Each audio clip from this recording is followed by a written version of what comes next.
ang trip ni Cassie at Mavi. Matitikman rin namin yan mamaya. Pero bago yan, good morning po sa inyong lahat mula dito sa Sarap Diba Studio.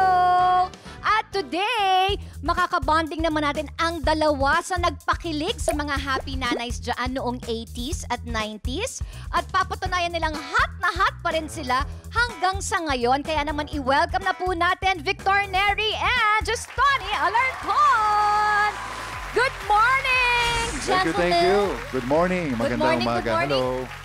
Diba? Mga talaga namang nandyan pa rin kayo eh. Ano bang sikreto? Ano ba sa tingin niyo bakit until now ay nandito pa rin kayo sa ating industriya? Kasi alam naman natin, diba? Especially ngayon, ang dami ng bago eh, diba? Naging popular lang sa isang social media, pwede na maging artista. Pero tayo, yung mga time natin, naabutan pa natin na talagang... Tayo magkakabatch, diba?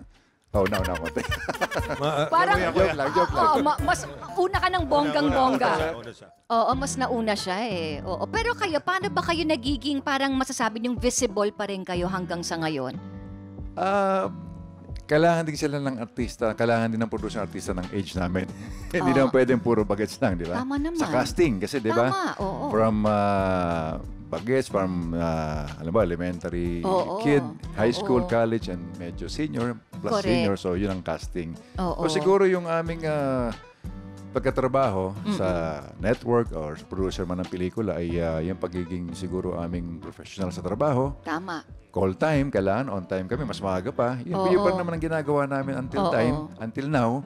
So, wala naman, modesty aside, wala naman naging issue sa akin ng producer sa pagkatrabaho. Nagagawa ko naman ng tama siguro.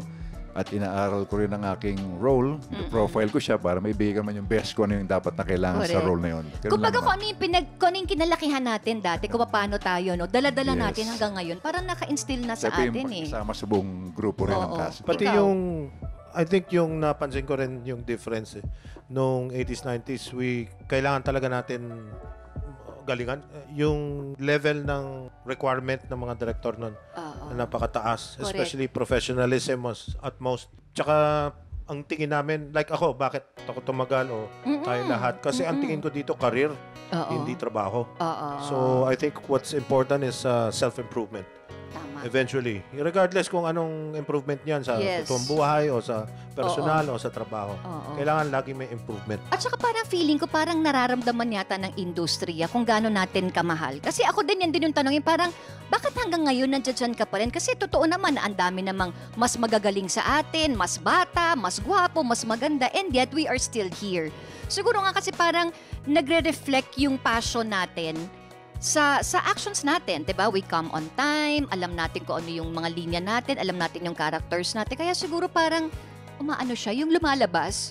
'Di ba? Kasi as long as we enjoy, as long as we love our work, we are still here. Ako pag may time, pag umuwi, alam mo, nag-taping ka after a day, pinapanood ko pa yung show namin para makita ko kung kumusta ba yung naging acting ko ron, acting namin lahat. Kung awkward ba kami, oops, ibahin ko nga next time. Baka nalilibang ka pag nasa taping, di ba? Dahil minsan masaya, magulo yung grupo. Tapos nakakalimutan mo na dapat ito yung karakter ko, hindi magbabago. Mga ganun bagay. Review pa rin. Pati mga bagong technique in performing. Ayun, pag wala akong ginagawa, kung hindi ako maka-attend, magre-research ka. Kasi as we grow older, nagmamature din tayo. Kailangan yung performance natin sang-ayon na dun sa maturity mo. Hindi naman pwede. Kailangan nag-evolve din tayo hindi naman pwede yung iyak mo nung 21 years old, pareho ng iyak mo ng 46 years old, di ba? Tama, kailangan nag-iiba-iba yan. Nag-iiba na rin yung paano ba iyak noon tsaka ngayon? Diba? Sample. Mamaya. Anyway, when we return ako, matitikman na natin ang trending chicharong bulaklak na padala ni Cassie at Mavi. Nako, abangan yan sa pagbabalik ng Sarap Diba!